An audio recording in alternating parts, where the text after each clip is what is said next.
Ya, nggak ada yang jawab. Sudah terlihat ya? Sudah, Bu. Oh iya. Jadi kembali ya, ini akan saya ulang-ulang terus bahwa teknologi itu tidak netral. Nah, kemudian dari masa Frankfurt gitu ya, atau teori Max Horkheimer menceritakan konteks historisnya teori kritis adalah gitu ya, kontradiksi melihat kekayaan material berhadapan dengan kemiskinan dan spiritualitas gitu ya. Misi utamanya dalam teori kritis itu membongkar kontradiksi yang berorientasi pada emansipasi.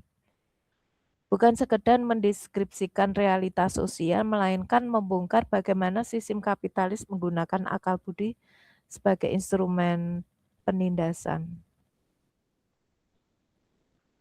Nah, sebetulnya ini juga kayaknya sudah saya pernah berikan ya tentang rasionalitas instrumen dan rasionalitas substantif atau objektif, sorry.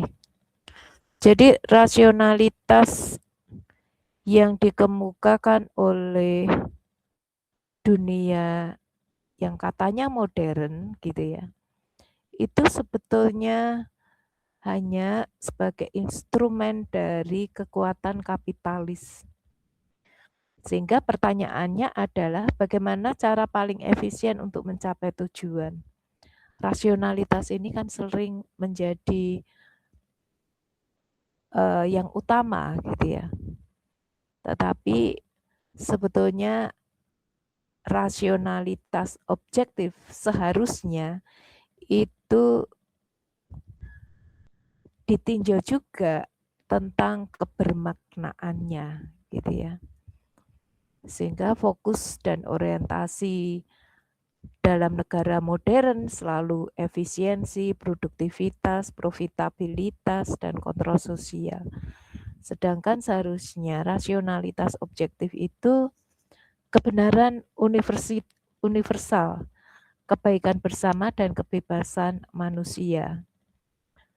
Pandangan terhadap alam dilihat semata-mata sebagai objek atau dapat dieksploitasi. Sedangkan dalam rasionalitas objektif seharusnya pandangan terhadap alam itu memiliki martabat juga sebagai entitas yang tidak dapat dieksploitasi semata-mata untuk kepentingan profitabilitas. Nah, kemudian hasil akhirnya sehingga masyarakat modern kehilangan daya untuk berhenti sejenak, untuk tidak tunduk pada hegemoni mesin. Ya, sedangkan dalam masyarakat modern itu yang terjadi adalah semakin memiliki hasrat untuk mencipta eksploitasi dengan teknologi. Ya, yang akhirnya terjadilah gempa banjir di Sumatera gitu ya. Gempa di Aceh gitu ya.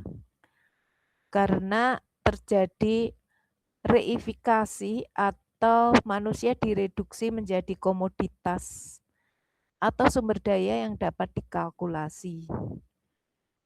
Terjadilah apa yang dinamakan alienasi, di mana teknologi yang seharusnya membebaskan justru memisahkan manusia dari dirinya sendiri dan sesamanya. Jadi alienasi adalah satu istilah yang dipopulerkan Karl Marx. Karl Marx mengatakan alienasi karena mode of production itu alienasi dengan karya, alienasi dengan sesama, alienasi dengan dirinya sendiri gitu ya bahkan ya. Kemudian terjadilah irasional sistemik.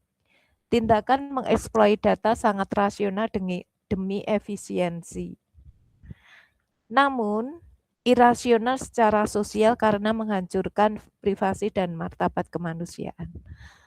Ada satu riset yang mengatakan semakin rendahnya IQ generasi Z ya, dengan kehadiran AI gitu ya.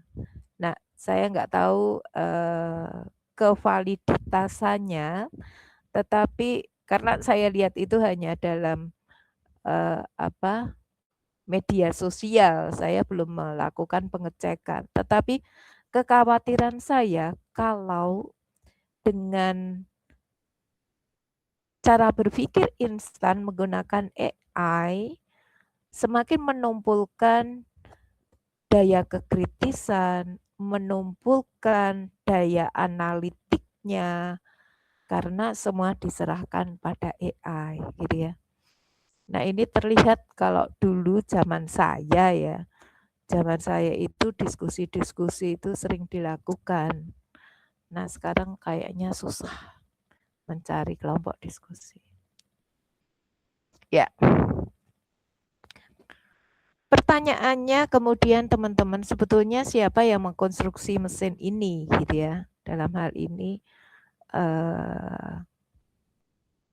gadget, dalam hal lain bisa jaringan irigasi, bisa pesawat, bisa apapun itu gitu ya.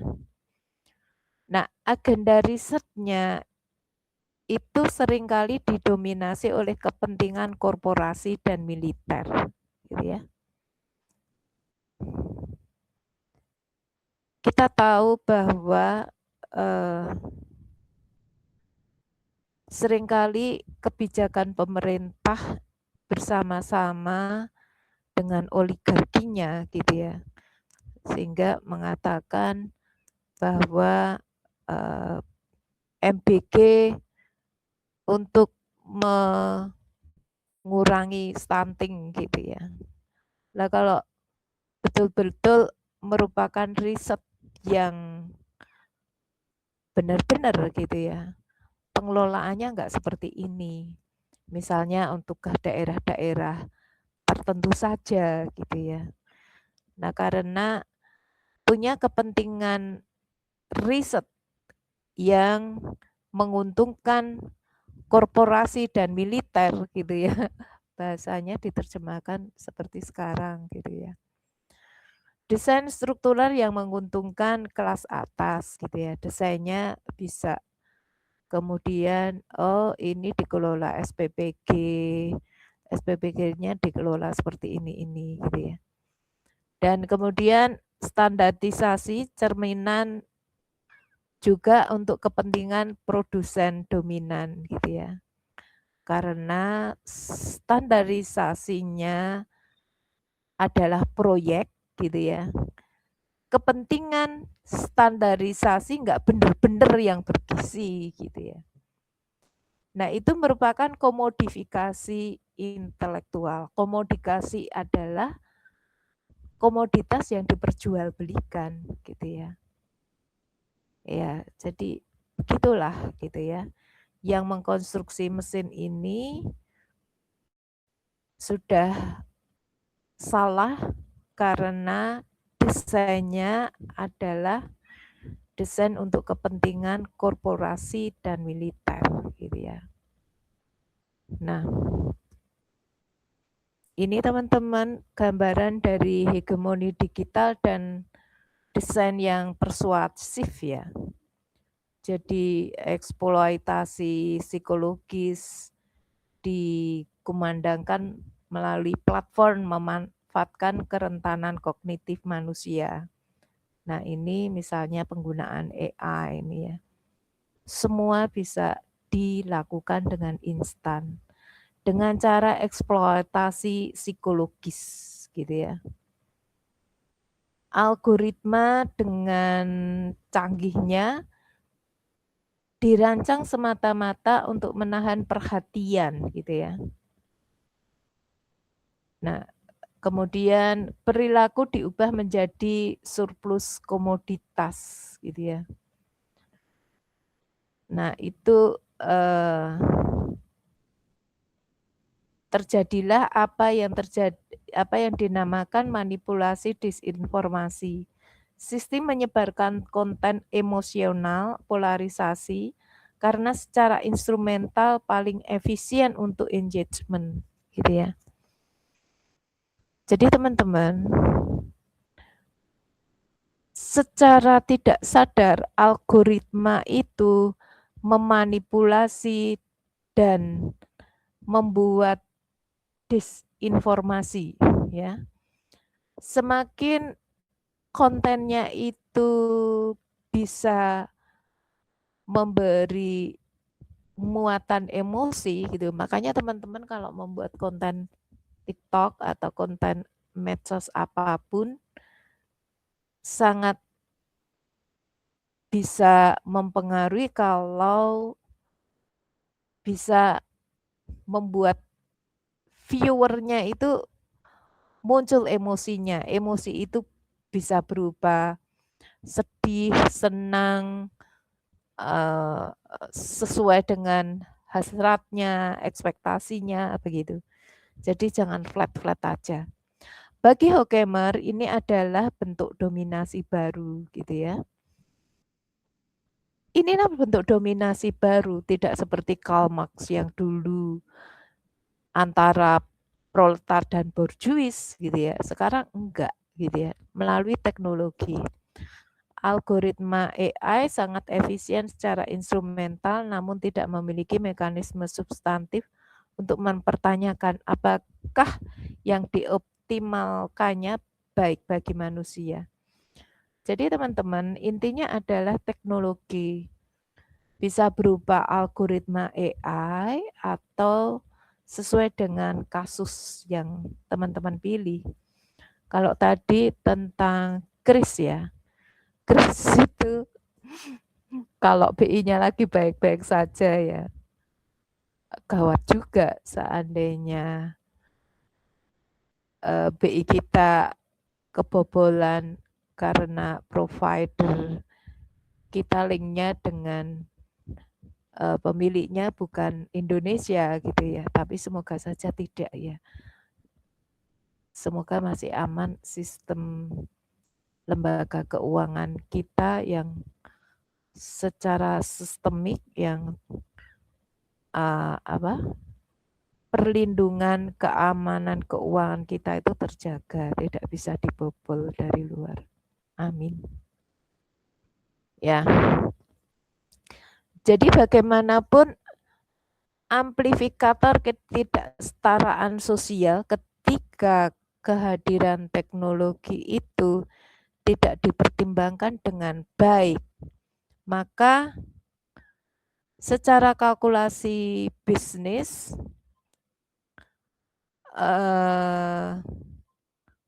tanpa redistribusi ekonomi ya akan menghancurkan mata pencarian dan memperdalam kesenjangan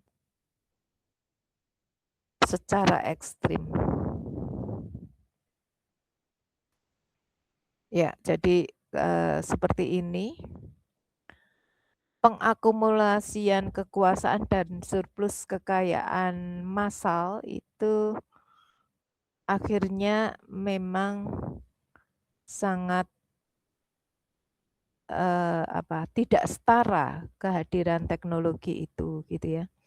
Dalam kasusnya Kris gitu ya, jelas-jelas yang sudah literate gitu ya. Tapi bagaimana dengan pasar yang tradisional ya, pasar tradisional. Untuk lama-kelamaan mereka tersingkirkan karenanya menjadi tanggung jawab pemerintah melakukan edukasi sebetulnya. Ya. Jadi teman-teman, platform ekonomi kita itu akan menjadi diterima ketika sudah bisa memanjakan gitu ya, memanjakan penggunanya. Tetapi teman-teman, di balik itu semua sebetulnya terjadi ilusi otonomi gitu ya. Kan kita seneng ya untuk nggak usah repot-repot beli apa-apa lewat ini, lewat Shopee atau lewat apapun yang ada dalam genggaman kita atau melalui HP. Tetapi sebetulnya itu bagian dari realitas eksploitasi. Kebebasan, fleksibilitas menjadi sesuatu yang sifatnya ilusi gitu ya. Dengan kata lain, inilah sebetulnya irasionalitas yang tersembunyi di balik efisiensi bisnis, menghancurkan jaring pengaman sosial yang telah diperjuangkan. Jadi setelah sekian lama kita berjuang supaya ada jaring pengaman sosial, tetapi dengan teknologi justru data kita itu tidak privat lagi.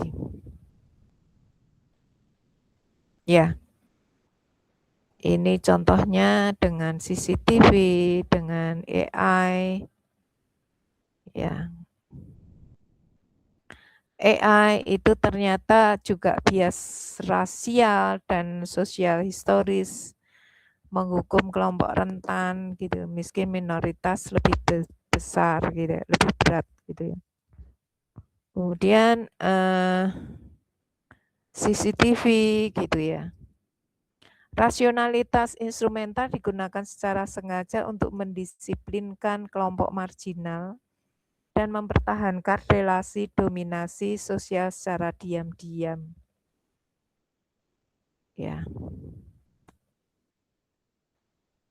Nah, sehingga dari risiko negatif itu kita membutuhkan apa yang dinamakan masyarakat risiko atau risk society.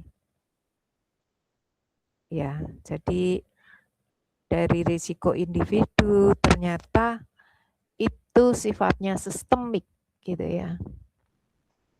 Nah, contoh-contohnya apa? Ini bias yang sifatnya risiko sistemik itu bias algoritmik, polarisasi sosial, kerentanan keamanan, yang kemudian menghasilkan ini ya, bisa krisis iklim, artificial general intelligence, senjata otonom lethal ini ya. Nah, kemudian akibat dari yang kita sebut tadi sebagai kegagalan kehadiran teknologi, ujungnya adalah dominasi terhadap alam karena sikap instrumental di mana memandang alam semata-mata sebagai objek penguasaan, konsekuensi refleksifnya adalah upaya menguasai alam secara eksploitatif pada akhirnya berbalik menghasilkan kondisi material yang ujungnya adalah ketidakadilan risiko.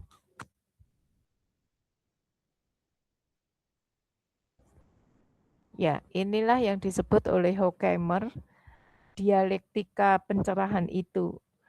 Dilema rasionalitas yang dinamakan Horkheimer, ternyata teknologi tidak menawarkan solusi, ia justru mempertahankan ketegangan dengan berakar pada pengalaman penderitaan nyata dan ketidakadilan, sehingga teori kritis menjaga diri dari nihilisme dan dogmatisme absolut. Jadi sebetulnya Horkheimer sedang melihat yang di awalnya dinamakan rasionalitas, dia mengkritik rasionalitas itu sendiri.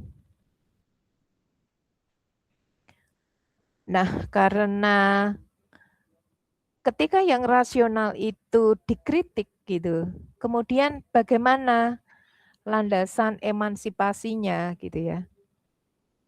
Nah, ini teman-teman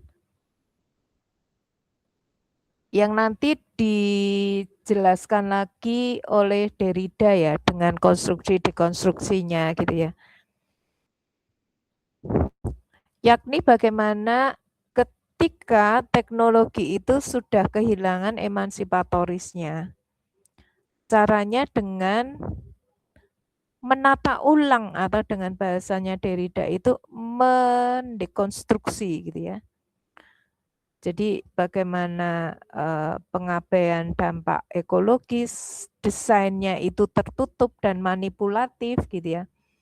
Maksimalisasi profit dan ekstraksi itu kendali monopoli dan korporasi itu ditata ulang gitu ya. Ditata ulang dengan melakukan pendidikan kritis, keadilan distribusi, risiko dan manfaat, pemenuhan kebutuhan manusia yang dasar, kemudian kontrol demokratis dan akuntabilitas publik, melibatkan semua pemangku kepentingan. Jadi teman-teman, kalau yang saya lakukan ya, melakukan pendidikan kritis terhadap masyarakat yang berada di bantaran sungai gitu ya. Ini nanti akan diberi tanggul gitu ya untuk mengatasi pengendali banjir, tetapi bagaimana menurut Bapak gitu ya, bagaimana menurut mereka gitu ya, karena teknologi lagi-lagi dia tidak netral, artinya akan mempunyai dampak berbeda untuk kelompok tertentu gitu ya, karena kemudian mereka mempertanyakan seandainya ini akan ditanggul tanah mereka kena gitu loh. Kalau kena bagaimana nasib yang akan datang gitu ya. Bagaimana dengan mata pencaharian mereka sebagai nelayan gitu dan sebagainya ya. Nah, ini merupakan penataan ulang yang harus kemudian bersifat emansipatoris. Jadi emansipatoris itu membebaskan. Kehadiran intervensi infrastruktur teknologi apapun seharusnya bisa memerdekakan atau emansipatis, membebaskan, tidak meminggirkan, tidak mengeksploitasi. Ya. Jadi kehadiran teknologi itu seharusnya ditempatkan kembali dalam pelayanan kehidupan manusia yang bermartabat, setara, dan bebas. Kita tidak bisa berhenti pada pertanyaan teknis. Bagaimana teknologi ini bekerja? Titik, gitu ya. Tidak bisa begitu. Bagaimana teknologi ini bekerja itu harus masih koma. Kemudian pertanyaan selanjutnya, kita harus menuntut jawaban kritis untuk siapa ia bekerja. Ya.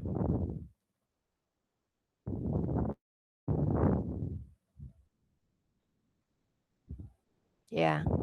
Jadi teman-teman nanti dalam mengimplementasikan atau menuangkan konsep-konsep yang kita pelajari dalam KST ini akan berbeda ceritanya sesuai dengan kasus-kasus yang kita pilih ya. Seperti juga nanti saya ke Nabire itu untuk melihat pengendali banjir sekaligus saluran irigasi gitu ya. Bagi masyarakat yang mungkin ya tidak mempelajari, tidak kuliah KST ini selalu mengatakan, oh itu bagus karena bermanfaat untuk masyarakat gitu ya. Tetapi kalau sudah mempelajari bahwa kehadiran teknologi itu selalu tidak netral gitu, jangan kemudian mengeneralisir kalau itu selalu sifatnya netral, baik untuk siapapun. Demikian juga dengan yang Manado, pengendali banjir. Oh, bagus itu. Iya, bagus untuk yang berada di tengah kota, tetapi bagaimana masyarakat yang di pinggir kali? Bagaimana seandainya di tanggul 12 meter dari sempadan sungai gitu ya. Sempadan sungai itu 12 meter dari batas sungai, itu mereka nasibnya seperti apa gitu ya. Nah, karena kehadiran teknologi tidak netral, hal-hal yang merugikan seperti ini harus dimitigasi gitu ya, harus di-assessment sehingga meminimalisasi atau yang lebih baik kemudian sama-sama membebaskan dari banjir, sama juga membebaskan mereka dari keterpurukan secara ekonomi gitu ya. Sehingga nanti rekomendasi saya direlokasi, diberi rumah, diberi ganti rugi yang memadai dan seterusnya. Jadi kira-kira begitu. Itu teman-teman, silakan kalau ada pertanyaan.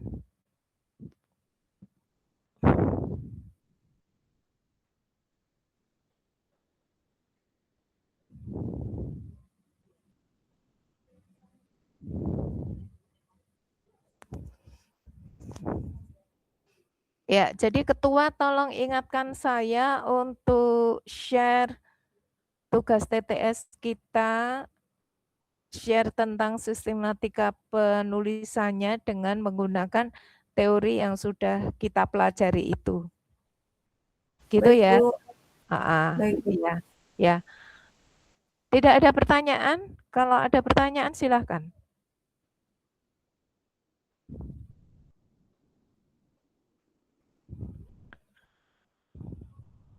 Baik, kalau tidak ada pertanyaan sampai di sini, saya buka siasat kita ya. Nanti saya tutup jam 7 malam. Kok sekarang jam 6? Oh, jam dinding saya salah. Saya tutup 6:30 ya, nanti siasatnya. Ini saya mau buka absen kita di siasat. Terima kasih teman-teman, selamat sore, Tuhan memberkati.